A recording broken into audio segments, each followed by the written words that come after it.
You wrote an article, Making the World Safe for Questions. Why did you wrote it? The article I originally wrote as a presentation. I was asked to give the commencement speech for the graduating class of new librarians at San Jose State University, and I gave a lot of thought to what it meant to be a librarian and what I might be able to say that would inspire a new group of graduating students that were going out into the world to become librarians. So I wrote it with them in mind. I wanted to write something that would give them some context for the work they were about to go do and to also inspire them. And so I wrote it as a graduation speech, and I was invited to rewrite it and publish it as an article in public libraries journals. So that was how the publication came about. You wrote, for instance, that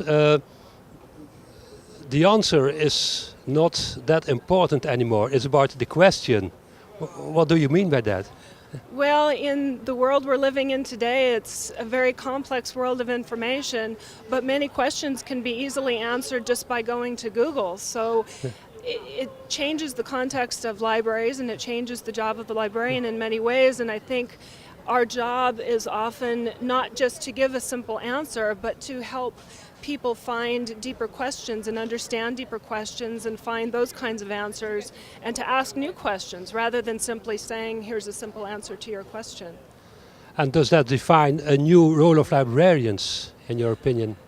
I think it changes in some ways the nature of what we do. I think we have to look beyond things like simple reference and simple access, and to be able to really understand what people's needs are and what libraries can do in a community for bringing people together and helping them understand deeper issues rather than just simply answering the kinds of questions that Google can answer.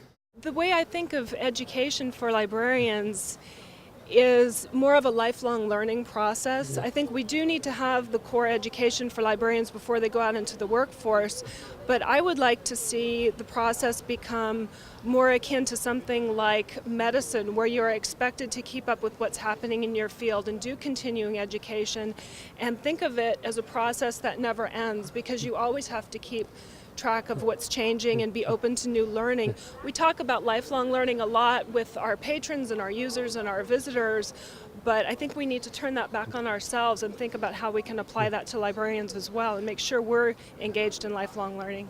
We can learn a lot from the people who come to the library and use our services and see what they do and what they need and learn from them and start shifting our services toward the kinds of things people need rather than necessarily what we've always done.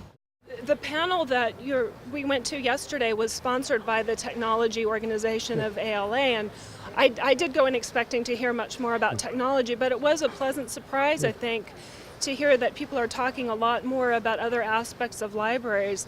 I think we've had a trend over the last few years where people are very, very focused on technology, and we've heard a lot about Web 2.0 and Library 2.0, and I think we can get a little bit too focused. I mean, the technology is certainly important, and we need to be able to keep up with that and provide technical services, but at the same time there are a lot of other factors that are affecting libraries and librarians, and we need to be able to look around and see some of those other factors as well. All right, so the change is not just Barack Obama.